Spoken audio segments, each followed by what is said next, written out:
তা আপনি মাননীয় পররাষ্ট্রমন্ত্রী হয়ে বাংলাদেশের মুখপাত্র হয়ে যদি আপনার প্রতিটা বক্তব্যই যদি আপনাকে এক্সপ্লেন করে বুঝাইতে হয়, তাহলে এই পদের যোগ্য আমি মনে করি যে আপনি না মাননীয় পররাষ্ট্রমন্ত্রী। বরং আপনি আরো ভালো কোনো পদ যদি থাকে, আমি মাননীয় প্রাইম মিনিস্টারকে বলবো যে ওনারে আরো বড় যদি ভালো কোনো পদ থাকে, যেখানে সব মনে করেন যে সৈয়দ বংশের লোকজন থাকে, খুব ব্রাহ্মণ সম্প্রদায়ের লোকজন থাকে, ওই জায়গার দায়িত্বে ওনারে দিয়ে দেন। কিন্তু সাধারণ মানুষ, নির্যাতিত নিপীড়িত মানুষের নেতা হিসেবে আমি মাননীয় পররাষ্ট্রমন্ত্রীকে বলবো যে যদি একটু শিকারও হয়, তাহলে মাননীয় প্রাইম মিনিস্টারের কাছ থেকে শিখেন। আমি যেহেতু পররাষ্ট্রমন্ত্রী ছিলাম, সেই জন্য আমাকে বলা হয়েছে সেই সম্পর্কে কিছু বলার জন্য। আমি আপনার আনন্দের সাথে বলতে চাই যে আমাদের বিভিন্ন রকম চ্যালেঞ্জ এসেছে, কিন্তু আমরা অত্যন্ত বঙ্গবন্ধুর সেই পররাষ্ট্রনীতি, সবার সাথে বন্ধুত্ব, কারোর সাথে বৈরিতা নাই। আর শেখ হাসিনার সম্পর্ক যে ট্রু ব্যালেন্স আপনার ফরেন পলিসি, এটা অর্জনের মাধ্যমে আমরা আমাদের সকল রাষ্ট্র তাদের সাথে সুসম্পর্ক আপনার প্রতিষ্ঠা করেছি। সৈয়দ সাইদুল হক 242, হবিগঞ্জ 4। আপনার সময় 5 মিনিট। ধন্যবাদ মাননীয় স্পিকার। শুরু করিতেছি মহান আল্লাহর নামে। প্রতিটা মানুষের জীবনে কিন্তু কপালে লেখা থাকে না যে উনি মন্ত্রী হতে পারবেন। খুব অল্প মানুষের কপালে লেখা থাকে উনি মন্ত্রী হবেন। আর এরকম ভাগ্য যাদের থাকে, তারা মন্ত্রী হওয়ার পর, মন্ত্রী হওয়ার সাথে সাথে কিছু দায়িত্ব তাদের উপর অর্পিত হয়। Every achievement comes with a responsibility. আপনার জীবনের প্রতিটা অর্জনই কিছু না কিছু দায়িত্ব নিয়ে আসে। আপনি যখন একটা মন্ত্রী হিসাবে আসেন, তখন আপনাকে বুঝতে হবে যে আপনি কোনো অঞ্চলের মন্ত্রী না, আপনি সারা বাংলাদেশের মন্ত্রী। সারা বাংলাদেশের মানুষ, পৃথিবীর যে জায়গায় থাকে না কেন, এই সকল মানুষের মন্ত্রী আপনি। আর আপনি যদি কখনো পররাষ্ট্রমন্ত্রী হন, তাহলে ধরে নিতে হবে সারা পৃথিবীর মানুষের বোধগম্য হয় এরকম কথা আপনার দিয়ে পৃথিবীর মানুষ আশা করে। আমাদের মাননীয় পররাষ্ট্রমন্ত্রীর একটু দৃষ্টি আকর্ষণ করতে চাই। আমার মাননীয় পররাষ্ট্রমন্ত্রী, আমি জানি যে ওনার ভিতরে কোনো 2 নাম্বারই নাই, ওনার ইন্টেনশনের মধ্যে কোনো 2 নাম্বারই নাই। কিন্তু আমার কথা হচ্ছে যে বারবার ওনার বক্তব্য নিয়ে প্রবাসী এবং এই সরকার মুখোমুখি হবে কেন? আমাদের মাননীয় প্রধানমন্ত্রী জননেত্রী শেখ হাসিনা যেভাবে প্রবাসীদেরকে বিভিন্ন ভাবে সুবিধা দিয়ে প্রবাসীদের একদম কাছে নিয়ে আসার চেষ্টা করতেছেন, এই সময়ে মাননীয় পররাষ্ট্রমন্ত্রী যখন অর্ধেক বক্তব্য উনি বলতে চাচ্ছেন, আমি মাননীয় পররাষ্ট্রমন্ত্রীর কথা শুনছি, উনি বলতে চাচ্ছেন যে কেউ উনাকে টুইস্ট করে, উনার কথাগুলো টুইস্ট করতেছে। আপনি যখন প্রবাসীদেরকে বলছেন যে নবাবজাদা, আপনি কিন্তু বলতে পারতেন যে কিছু সংখ্যক প্রবাসী নবাবজাদার মতো আচরণ করেন। আপনি কিন্তু দেখেন, আপনার ভাই যখন সাবেক অর্থমন্ত্রী মাল মুহিত সাহেব যখন কথা বলতেন, উনি বয়স্ক মানুষ ছিলেন। অনেক সময় এই আপনি রাবিশ টাবিশ বলছেন, এগুলো মানুষ মেনে নিছে, কারণ উনি বয়স্ক মানুষ ছিলেন।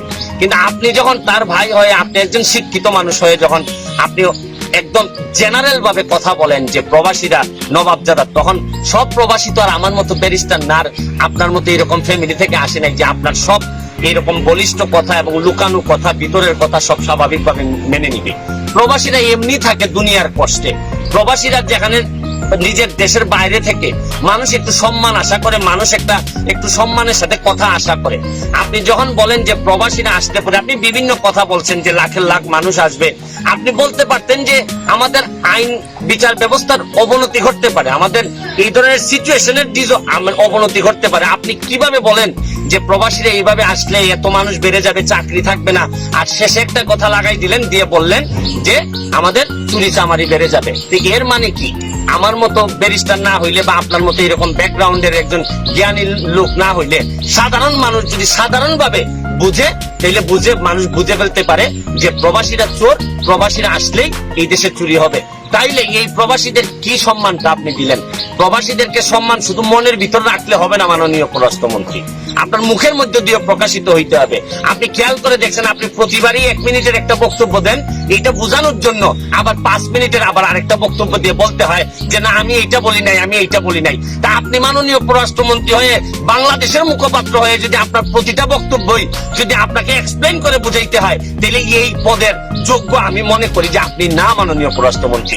বরং আপনি আরো ভালো কোনো পদ যদি থাকে, আমি মাননীয় প্রাইম মিনিস্টারকে বলবো যে উনারে আরো বড় যদি ভালো কোনো পদ থাকে, যেখানে সব মনে করেন যে সৈয়দ বংশের লোকজন থাকে, খুব ব্রাহ্মণ সম্প্রদায়ের লোকজন থাকে, ওই জায়গার দায়িত্বে ওনারে দিয়ে দেন। কিন্তু সাধারণ মানুষ, নির্যাতিত নিপীড়িত মানুষের নেতা হিসেবে আমি মাননীয় পররাষ্ট্রমন্ত্রীকে বলবো যে যদি একটু শিকারও হয় তাহলে মাননীয় প্রাইম মিনিস্টারের কাছ থেকে শিখেন যে কিভাবে কথা বলতে হয়, কিভাবে মাননীয় প্রাইম মিনিস্টার দায়িত্ব নিয়ে সারা বাংলাদেশের মানুষের নেতৃত্ব দিয়ে যাচ্ছেন। আর আপনি উনার ক্যাবিনেটের হয়ে এই ধরনের বেফাস কথা, আপনার ইন্টেনশন ভালো, আপনার মনের ভিতর ভালো, কিন্তু মুখের কারণে আপনি কি এই প্রবাসীদেরকে আমাদের এই আওয়ামী লীগ এবং সরকারের মুখোমুখি দাঁড় করাই দিচ্ছেন না।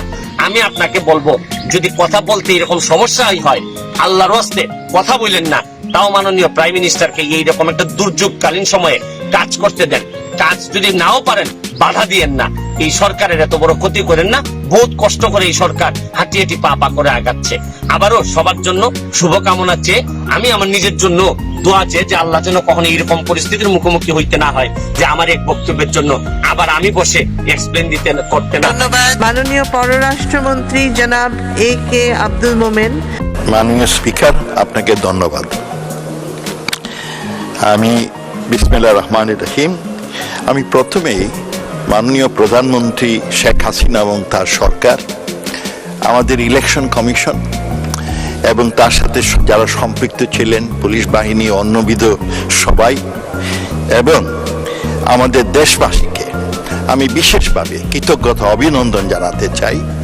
কারণ তারা বিভিন্ন রকম প্রতিকূল পরিবেশে, বিভিন্ন রকম প্রপাগান্ডার মধ্যে, দেশে বিদেশে ষড়যন্ত্রের মধ্যেও তারা একটা সুন্দর আদর্শ নির্বাচন আমাদের দিয়েছেন, অসম্ভব সুন্দর নির্বাচন আমাদের দিয়েছেন। সেই জন্য তাদের প্রতি কৃতজ্ঞতা।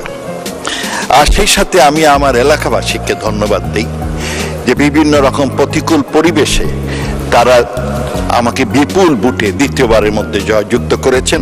তাই তাদের প্রতি কৃতজ্ঞতা, ধন্যবাদ এবং দোয়া। মাননীয় স্পিকার, আমি যেহেতু পররাষ্ট্রমন্ত্রী ছিলাম সেই জন্য আমাকে বলা হয়েছে সেই সম্পর্কে কিছু বলার জন্য।